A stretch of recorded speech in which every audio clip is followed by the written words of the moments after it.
Maging laging handa sa misyong bigay ng Panginoon.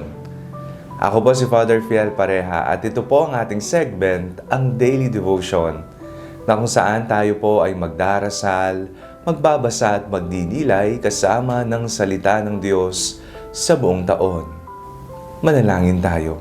Sa ngalan ng Ama, ng Anak at ng Espiritu Santo. Amen. Halina, banal na Espiritu, liwanagan mo ang aming puso at isip nang maunawaan at maisabuhay namin ang iyong salita. Amen. Our Bible passage for today is from the Gospel of St. Luke chapter 1, verses 26 to 38, and I read it for you.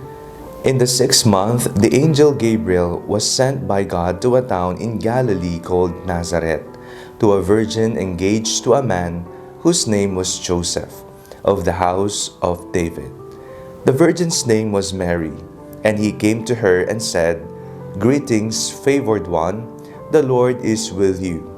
But she was much perplexed by his words and pondered what sort of greeting this might be. The angel said to her, "Do not be afraid, Mary, for you have found favor with God. And now you will conceive in your womb and bear a son, and you will name him Jesus.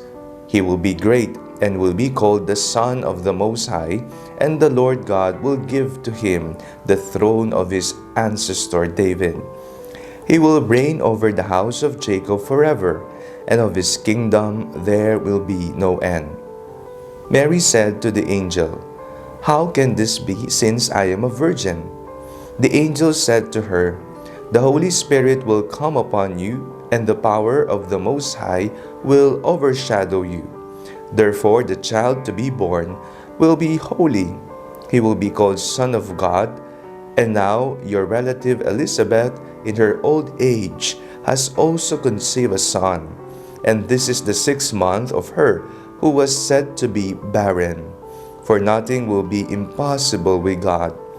Then Mary said, "Here am I, the servant of the Lord.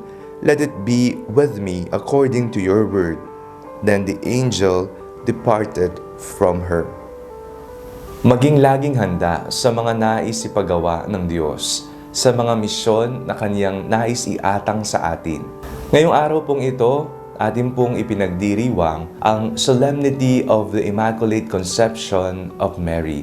Ngayong araw na ito ay isang banal na pagdiriwang sapagkat makikita natin sa kasaysayan ng pagliligtas ng Panginoon sa sangkatauhan na inilaan niya ang sinapupunan ng ina ng Birheng Maria upang ito'y maging malinis, manatiling malinis sapagkat ang tiyan na gagamitin na magiging tabernakulo o sisidlan ni Birheng Maria ay ang anak ng Diyos. Kailangang malinis, walang kapintasan, ang sinapupunang magdadala sa anak ng Diyos. Makikita po natin sa ating binasang ebanghelyo sa araw na ito kung papaanong tumalima ang ating mahal na ina. Mary said yes to the words of the angel, the messenger of the Lord. Ang sabi niya, "I am the handmaid of the Lord, be it done to me according to your word." Dali-daling tumalima sapagkat alam niya ang misyong ito kahit na sa kanyang isipan ay magiging mahirap, alam niyang hindi siya pababayaan ng Panginoon.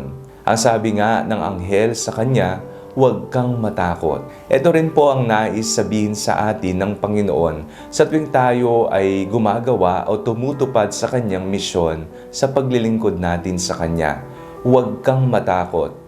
Bakit nga naman tayo matatakot? Ang misyong namang ating ginagawa ay sa Panginoon.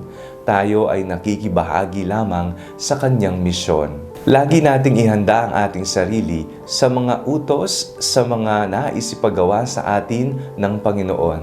Ang misyon ay nariyan at ang pangako ng Panginoon, "Huwag kang matakot, aalagaan kita, ipagkakaloob ko sa iyo ang lahat ng grasyang kinakailangan mo."